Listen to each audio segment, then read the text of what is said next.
Chapter 8. Thinking in the Certain Way. Turn back to Chapter 6 and read again the story of the man who formed a mental image of his house, and you will get a fair idea of the initial step toward getting rich.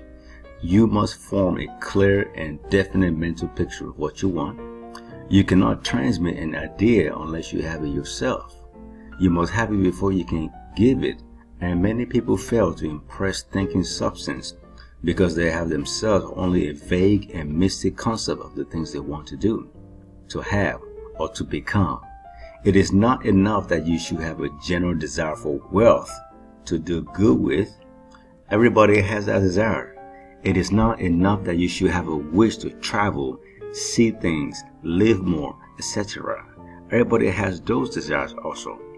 If you were going to send a wireless message to a friend, you will not send the letters of the alphabet in their order and let him construct his message for himself, nor would you take words at random from the dictionary. You will send a coherent sentence, one which meant something. When you try to impress your wants upon substance, remember that it must be done by a coherent statement. You must know what you want and be definite. You can never get rich or start the creative power into action by sending out unformed longings and vague desires. Go over your desires just as the man I have described went over his house. See just what you want and get a clear mental picture of it as you wish it to look when you get it. That clear mental picture you must have continually in mind as the seller has in mind the port toward which is sailing the ship. You must keep your face toward it all the time. You must no more lose sight of it than the steersman loses sight of the compass. It is not necessary to take exercises in concentration, nor to set apart special times for prayer and affirmation, nor to go into the silence, nor to do occult stunts of any kind. Their things are well enough, but all you need is to know what you want and to want it badly enough so that it will stay in your thoughts. Spend as much of your leisure time as you can in contemplating your picture, but no one needs to take exercises to concentrate his mind on things which it really wants.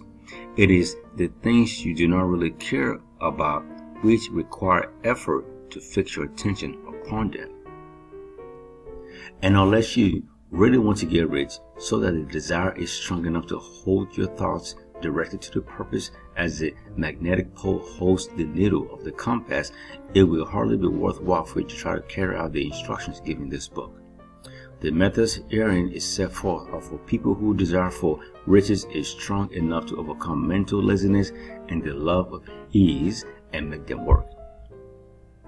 The more clear and definite you make your picture then, and the more you dwell upon it, bringing out all its delightful details, the stronger your desire will be, and the stronger your desire, the easier it will be to hold your mind fixed upon the picture of what you want. Something more is necessary, however, than merely to see the picture clearly. If that is all you do, you are only a dreamer, and you have no little power for accomplishment. Behind your clear vision must be the purpose to realize it, to bring it out in tangible expression. And behind this purpose must be an invisible and unwavering faith that the thing is already yours, that it is at hand, and you have only to take possession of it. Live in the new house mentally until it takes form around you physically. In the mental realm, enter at once into full enjoyment of the things you want. Whatever things you ask for when you pray, believe that you receive them and you shall have them, said Jesus. See the things you want as if they were actually around you all the time. See yourself as owning and using them. Make use of them in imagination just as you will use them when they are your tangible possessions. Dwell upon your mental picture until it is clear and distinct, and then take the mental attitude of ownership toward everything in that picture. Take possession of it in mind, in the full faith that it is actually yours. Owed to this mental ownership, do not waver for an instant in the faith that it is real. And remember what was said in the preceding chapter about gratitude. Be as thankful for all the time as you expect to be when it has taken form. The man who can sincerely thank God for the things which as yet he owns only imagination as real faith, it will get rich. It will cause the creation of whatsoever he wants. You do not need to pray repeatedly for things you want. It is not necessary to tell God about it every day. Use not vain repetitions as the heathen do, said Jesus to his peoples, for your Father knoweth that ye have need of this thing before you ask it. Your part is to intelligently formulate your desire for the things which make for a larger life, and to get this desire arranged into a coherent whole, and then to impress this whole desire upon the formless substance, which has the power and the will to bring you what you want. You do not make this impression by repeating strings of words.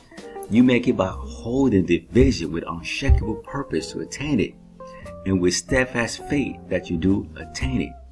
The answer to prayer is not according to your faith while you are talking, but according to your faith while you are working. You cannot impress the mind of God by having a special Sabbath day set apart to tell him what you want, and then forgetting him during the rest of the week. You cannot impress him by having special hours to go into your closet and pray. If you then dismiss the matter from your mind until the hour of prayer comes again, oral prayer is well enough and has its effects, especially upon yourself, in clarifying your vision and strengthening your faith, but it is not your oral petitions which get you what you want. In order to get rich, you do not need a sweet hour of prayer. You need to pray without ceasing, and by which I mean holding steadily to your vision, with the purpose to cause the creation into solid form, and the faith that you are doing so. Believe that you receive them. The whole matter turns on receiving. Once you have clearly formed your vision, when you have formed it, it is well to make an oral statement addressing the supreme in reverence prayer. And from that moment, you must in mind receive what you ask for. Live in the new house, wear the fine clothes, ride in the automobile, go on the journey, and confidently plan for greater journeys.